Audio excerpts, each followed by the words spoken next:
guys, what's up? It's me, Pagey here, once again with another video on The Flash Season 3, as well as Supergirl, Arrow, and Legends of Tomorrow as well. So just a heads up, I will be announcing the giveaway winner for The Flash Season 2 on Blu-ray, which I started just under 2 weeks ago. So just stay until the end of the video to find out if you won the Blu-ray. So with all the new seasons of the CW TV shows fastly approaching and hitting our screens in, over the next month or so, one of the next big things we'll be waiting to see is the whole big 4-night crossover with all the shows like Supergirl, The Flash, Arrow, and Legends of Tomorrow. Now that is actually the order the crossover will be in, as well as the regular weeks play out after the first week. Flash and Arrow on their own week for episode 1, and then the next week it's Supergirl, The Flash, Arrow, and Legends of Tomorrow. That's the order. Now I think it was said roughly about a month or so ago that it was Supergirl that would be the catalyst for the crossover between all the shows, which led a lot of people to believe that this would be the pathway for the Supergirl world to merge with the world that Flash, Arrow, and Legends of Tomorrow are based on. Unfortunately, that does not seem to be the case anymore. Greg Berlanti is the dude who started this whole universe with the help of Andrew Kreisberg as well.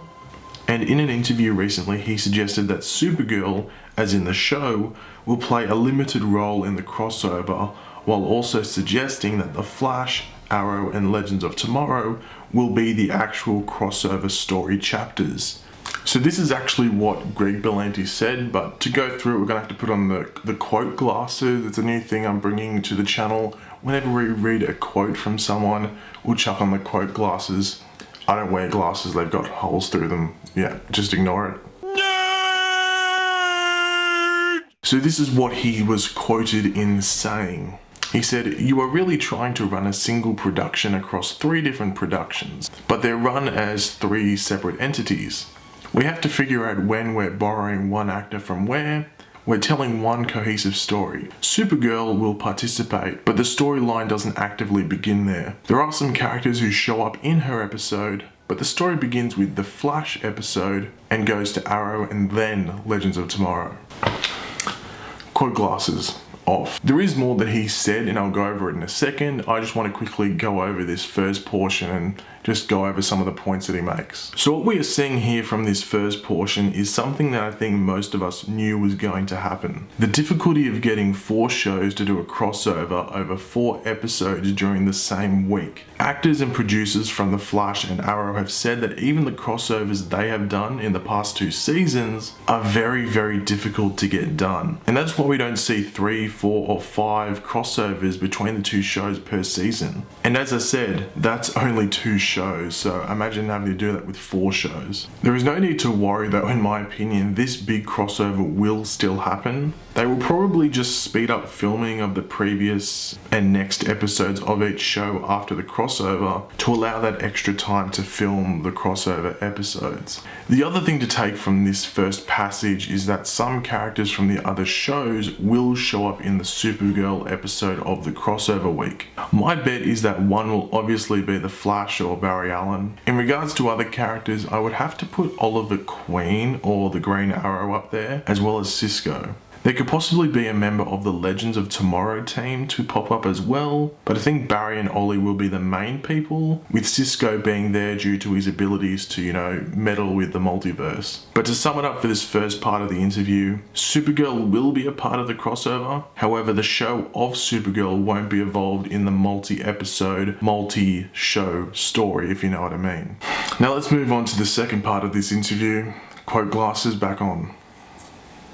I look ridiculous with these. We're just getting into designing the bad guy for it. And we start now, but it doesn't air until the end of November. We will put a lot of time between now and then figuring out visual effects sequences. Just today I was holding the 3 scripts back to back. That's like 180 pages of material. It's a 3-hour story, almost a mini-series.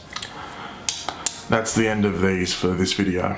I'm sorry, it's over. Now what we can take from this portion of the interview is that the scripts for the crossover episodes on The Flash, Arrow, and Legends of Tomorrow are completed. The Supergirl episode during the crossover week may still be in the works, just trying to sort out the logistical issues of it. Now, Greg Berlanti says they're just getting into designing the bad guy. Now, does this mean the villain will be a completely CGI villain like we've seen with Gorilla Grodd and King Shark on The Flash? Maybe it could be. It would be pretty damn cool if they did that. And seeing that they have all these heroes, teaming up, you would have to think the villain would be extremely powerful. But thanks for watching, guys. Who would you like to be the villain in the big crossover? And please, I think I've asked this question before, or people just said it because I've mentioned it. Just don't put Darkseid or like the Anti-Monitor in the comments, because they're not going to be the villains. Like, Anti-Monitor has like the tiniest chance ever of being the villain, and that's if they're doing some like Crisis on Infinite Earths crap, which I don't think they're going to do. But yeah, just leave any type of like villain that would sort of need to be CGI, because it sounds like that's what they're doing. So try and think it up, go to the DC wiki and type in